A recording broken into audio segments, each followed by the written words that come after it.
Quiero que imaginemos algo juntos por un momento. Llevas años cuidando tu presión arterial, tomas tus pastillas, vas a tus citas, haces todo lo que te dijeron y sin embargo, te has sentido mareada, un poco inestable al levantarte, con más cansancio del que esperabas. Y quizás, como muchas personas que vienen a mi consulta, nadie te ha explicado por qué. Hola, soy médica cardióloga. Llevo más de 15 años trabajando con pacientes mayores de 60 años. Y hoy quiero hablarte de algo que me preocupa, la forma en que se maneja la presión arterial en personas de tu edad. No vengo a asustarte, todo lo contrario, vengo a explicarte con calma lo que muchas veces no alcanza a decirse en los 10 minutos de una consulta. Antes de continuar, necesito decirte algo importante. Este video es solo educativo. Nada de lo que diga aquí reemplaza la opinión de tu médico. No debes cambiar, suspender ni ajustar ningún medicamento por tu cuenta. Lo que sí puedes hacer, y eso sí está en tus manos, es llegar a tu próxima cita con mejores preguntas, con más información, con más confianza para hablar. Eso es exactamente lo que vamos a construir juntos hoy.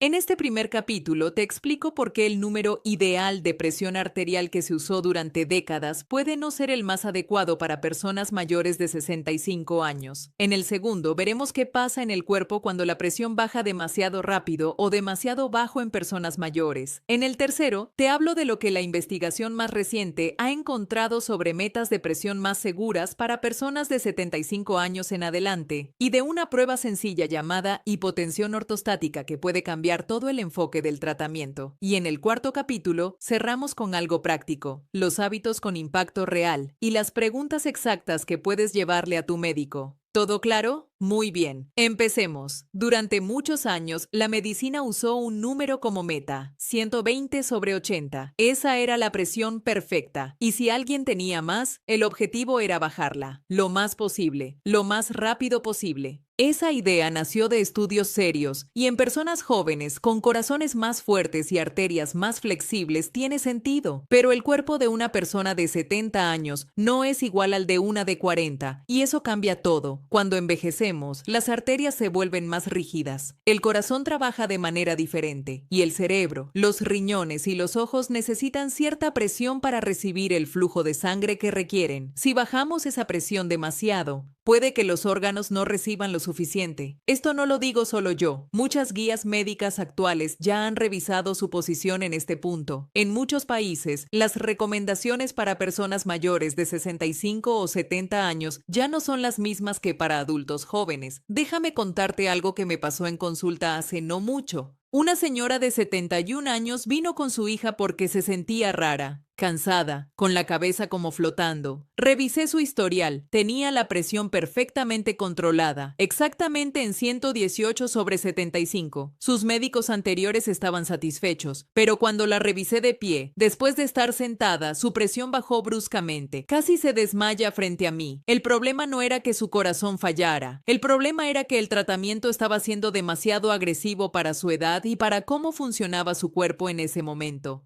Ese detalle cambia todo, y por eso hoy estamos aquí. No todos los mayores de 65 son iguales. Una persona activa, sin otras enfermedades, puede tolerar metas más estrictas, pero una persona de 80 años con varios medicamentos y movilidad reducida necesita un enfoque distinto. A lo largo de este video vas a entender por qué, y vas a poder hablar con tu médico desde un lugar diferente. Quédate conmigo, porque en el siguiente capítulo vamos a ver algo que pocas personas conocen, el riesgo que nadie menciona cuando la presión baja demasiado rápido en una persona mayor. Es silencioso y puede cambiar la calidad de vida de forma muy seria. Hay algo que me pesa cuando pienso en muchos de mis pacientes mayores. Hacen todo bien, toman sus medicamentos, siguen las indicaciones y aún así, algo no funciona como debería. Se sienten inestables, se caen, se fracturan y nadie conecta eso con la presión arterial. Hoy quiero cambiar eso. Cuando hablamos de presión arterial en personas mayores, solemos enfocarnos solo en el peligro de tenerla alta. Y sí, la presión alta es un problema real. Puede dañar el corazón, los riñones, el cerebro. Eso es cierto. Pero existe otro lado de la historia que casi nunca se menciona con claridad. La presión demasiado baja, o la que baja demasiado rápido, también puede ser peligrosa, especialmente después de los 65 o 70 años. ¿Por qué? Porque el cuerpo mayor ha aprendido a funcionar con ciertos niveles de presión. Sus vasos sanguíneos, su cerebro, su corazón, sus riñones Están acostumbrados a un rango. Cuando bajamos ese rango de golpe o lo bajamos en exceso, los órganos pueden no recibir el flujo que necesitan. Y ahí aparece el riesgo real. Uno de los problemas más frecuentes se llama hipotensión, que simplemente significa presión baja, pero hay un tipo específico que quiero que conozcas. La hipotensión que ocurre cuando una persona se levanta de la cama o de una silla. Se llama hipotensión ortostática y en el próximo capítulo te la explico con más detalle. Por ahora, quédate con esto. Cuando alguien mayor se levanta, el corazón necesita bombear sangre hacia arriba muy rápido. Si la presión ya estaba baja por los medicamentos, ese ajuste no ocurre bien. La persona siente mareo, visión borrosa, piernas débiles y a veces cae. Don Gerardo, 78 años, jubilado, muy ordenado con sus medicamentos. Tenía la presión perfectamente controlada según los análisis, pero su hija me llamó porque en 2 meses había caído 3 veces, siempre en las mañanas, siempre al levantarse. Cuando revisamos su tratamiento tenía 3 medicamentos para la presión, todos bien indicados en su momento, pero juntos, para él, a su edad, estaban bajando la presión más de lo necesario. Hicimos ajustes, en coordinación con su médico de cabecera, y las caídas pararon. Una fractura de cadera en una persona de 78 años puede cambiar su vida para siempre, a veces de forma irreversible. Ese era el riesgo real, no la presión alta, sino la presión demasiado baja. Los medicamentos para la presión son herramientas muy valiosas. En muchos casos son indispensables. No estoy diciendo que sean malos. Lo que digo es que la dosis adecuada, el número de medicamentos adecuado y la meta adecuada dependen de la persona, de su edad, de cómo está funcionando su cuerpo hoy, y eso requiere revisión periódica, no solo cuando se inicia el tratamiento, sino con el tiempo. Quiero que te preguntes algo. ¿Cuándo fue la última vez que tu médico revisó si los medicamentos que tomas para la presión siguen siendo los más apropiados para ti, tal como estás ahora? No como estabas hace 5 años, sino ahora. Esa pregunta importa. Hay personas entre 60 y 70 años muy activas, con buena función cardíaca, sin otras enfermedades mayores. Para ellas, metas más estrictas pueden tener sentido, pero a medida que avanzamos en edad y el cuerpo cambia, esas metas deben revisarse. No existe una sola respuesta para todos. Otro riesgo que vale la pena mencionar es lo que en medicina se llama cascada de medicamentos. ¿Qué significa eso? Que un medicamento causa un efecto secundario. Ese efecto se trata con otro medicamento y ese segundo genera otro problema, que se trata con un tercero. Y así, una persona mayor con presión demasiado baja puede sentirse mareada. Ese mareo se atribuye a otra causa. Se agrega un medicamento. Ese medicamento interactúa con otro y el problema se hace más complejo, cuando la solución original a veces era más simple: ajustar la meta de presión. Si estás en esta situación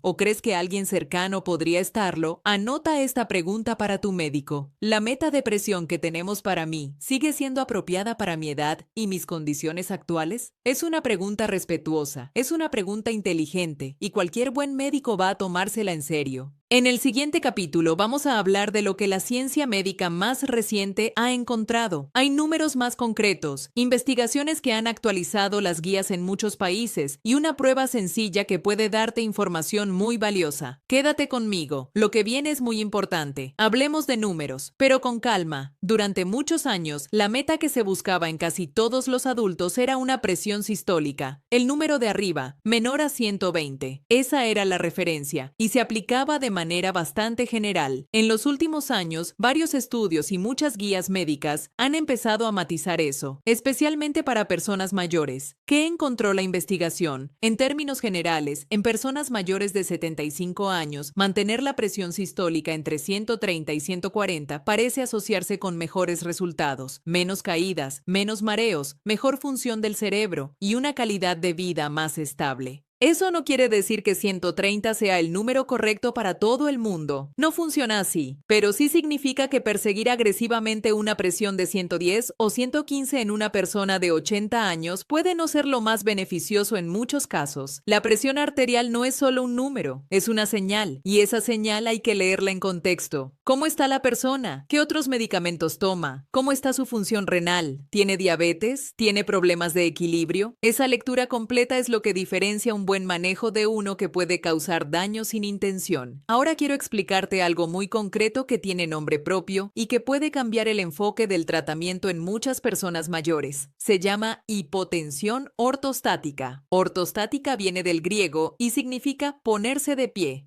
Hipotensión significa presión baja. Entonces, hipotensión ortostática es exactamente eso, una bajada de presión que ocurre cuando la persona se levanta. ¿Cómo se detecta? Es muy sencillo. El médico mide la presión mientras la persona está acostada o sentada. Luego le pide que se ponga de pie y vuelve a medir. Si la presión sistólica baja 20 puntos o más, o la diastólica, el número de abajo, baja 10 puntos o más, eso se llama hipotensión ortostática. Y en muchas personas mayores, eso es exactamente lo que está causando los mareos, las caídas, el cansancio al levantarse por las mañanas. Déjame contarte sobre doña Mireya, 82 años. Vive sola. Sus hijos vienen a visitarla los fines de semana. Ella decía siempre, es que me levanto y el mundo da vueltas. Sus análisis eran normales. Su presión en el consultorio era de 128/76. Todo en orden. Pero nadie le había hecho la prueba en 2 posiciones. Cuando la hicimos, al ponerse de pie su presión bajaba a 102/60. El mundo le daba vueltas porque su cerebro literalmente no estaba recibiendo suficiente sangre en ese momento. Ese detalle cambia todo, y el ajuste no fue complicado, pero necesitaba que alguien lo detectara primero. Esta prueba es simple, no cuesta nada, no requiere equipos especiales, solo requiere que el médico la haga de manera rutinaria, en pacientes mayores que toman medicamentos para la presión. Si nunca te la han hecho, tienes todo el derecho de preguntar. ¿Podría medirme la presión acostada y de pie para ver si hay diferencia? Es una pregunta válida y puede darte información muy útil. Ahora bien, no toda persona mayor necesita una meta de presión más alta. Hay situaciones importantes que cambian el panorama. Si tienes antecedentes de infarto, de derrame cerebral o si tienes diabetes con compromiso renal, tu médico puede tener razones muy específicas para buscar metas más estrictas, y esas razones son válidas. Lo importante es que la decisión sea personalizada, no simplemente porque en las guías dice bajar a 120, sino porque ese número tiene sentido para ti, hoy, con tu historia clínica, con tu cuerpo, con tu vida. Entre los 60 y 70 años, muchas personas pueden tolerar metas más parecidas a las de adultos jóvenes, dependiendo de su salud general. Pero a partir de los 75, la individualización se vuelve más importante, y a los 80 o más, la conversación debe ser muy cuidadosa y centrada en la persona, no solo en el número. ¿Qué puedes hacer tú? Primero, lleva un registro de cómo te sientes. Si tienes mareos al levantarte, escríbelo. Si el cansancio no se explica, escríbelo también. Segundo, la próxima vez que vayas al médico puedes preguntar,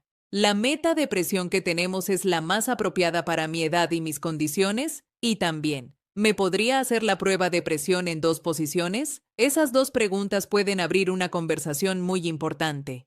Y recuerda, no tomes ninguna decisión sola, ningún cambio de medicamento, ninguna reducción de dosis, todo siempre con tu médico. En el último capítulo vamos a hablar de los hábitos del día a día que también influyen en la presión arterial y vamos a preparar una lista de preguntas claras para tu próxima cita. Quédate, ya casi terminamos, y lo que viene es muy práctico. Llegamos al capítulo final, y me alegra que estés aquí todavía. Hemos hablado de por qué los números de presión no son iguales para todos. Hemos visto el riesgo de bajar demasiado la presión en personas mayores y conocimos una prueba sencilla que puede cambiar el enfoque del tratamiento. Ahora quiero hablar de algo que está parcialmente en tus manos, no en su totalidad, porque los medicamentos son importantes y deben continuarse según lo que indique tu médico. Pero sí hay factores del estilo de vida que tienen un impacto real y documentado en la presión arterial. No para reemplazar el tratamiento, sino para trabajar a favor de él. El primero es la sal. No te pido que la elimines de tu vida. Eso no es realista, pero tiene sentido reducirla si la consumes en exceso. Los alimentos procesados, los embutidos, las sopas enlatadas, los quesos muy curados, suelen tener mucha sal escondida. Doña Silvia, de 73 años, me decía que ella casi no salaba su comida, y era verdad, pero comía 2 o 3 tortillas con frijoles enlatados todos los días. Cuando revisamos el contenido de sodio de esos frijoles, nos dimos cuenta de que estaba consumiendo el doble de lo recomendado sin saberlo. Un cambio pequeño, pero con impacto real.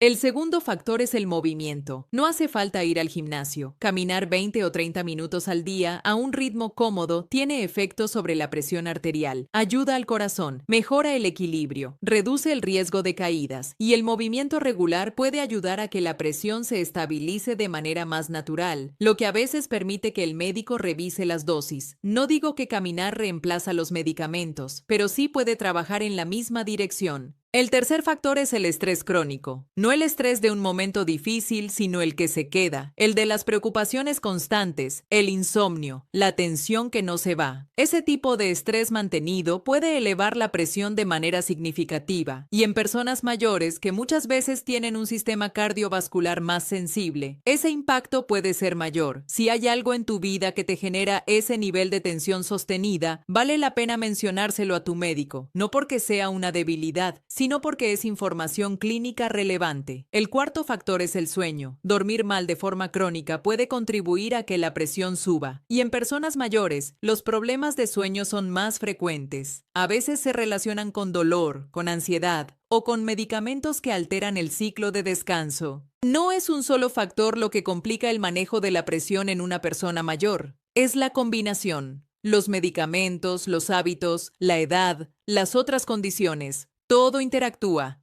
y ese es el motivo por el que la evaluación debe ser periódica y personalizada. Hablemos ahora de la consulta médica. Sé que muchas veces la cita es corta y es difícil decir todo lo que uno quiere decir. Quiero darte algunas preguntas concretas que puedes llevar escritas. Doctora, ¿la meta de presión que tenemos para mí sigue siendo apropiada para mi edad? ¿Podría medirme la presión acostada y de pie para ver si hay diferencia? ¿Alguno de mis medicamentos podría estar bajando demasiado la presión? ¿Hay algo en mis hábitos cotidianos que debería cambiar para apoyar el tratamiento? Y si alguien de tu familia te acompaña a las citas, dile que anote las respuestas. Tener un segundo par de oídos en esa sala marca una diferencia enorme. No tienes que llegar como si fueras a debatir con tu médico. Solo tienes que llegar con información, con tus síntomas anotados, con tus preguntas preparadas y con la disposición de escuchar y preguntar. Eso es lo que convierte una consulta de 10 minutos en algo verdaderamente útil. Quiero cerrar con algo que siento que debo decirte directamente. No vine aquí a decirte que los medicamentos son malos. No vine a decirte que tu médico está equivocado. Vine a decirte que tú mereces entender lo que está pasando en tu cuerpo, que tienes derecho a hacer preguntas, que la medicina comprende cada vez mejor que las personas mayores necesitan un enfoque individualizado, no una fórmula general. Tu cuerpo no es el mismo que tenías a los 45 años. Y eso no es un problema, es simplemente la realidad. Y la medicina debe adaptarse a esa realidad contigo. Si este video te ayudó a entender algo que antes no estaba claro, o si sientes que puede ayudar a alguien que quieres, un familiar, tu mamá, tu papá, una amiga mayor, te pido que lo compartas, no como un video más, sino como un gesto de cuidado. Y si tienes dudas o hay algo de lo que hablamos hoy que quieras profundizar, escríbeme en los comentarios. Cuéntame qué situación estás viviendo. No voy a poder darte diagnósticos individuales, porque eso requiere una consulta real, pero sí leo cada comentario y siempre respondo. Si todavía no te has suscrito, este es un buen momento. Subo contenido pensado para personas mayores y sus familias. Información clara, sin alarmar, con respeto. Cuídate mucho y recuerda, conocer más siempre nos da más opciones.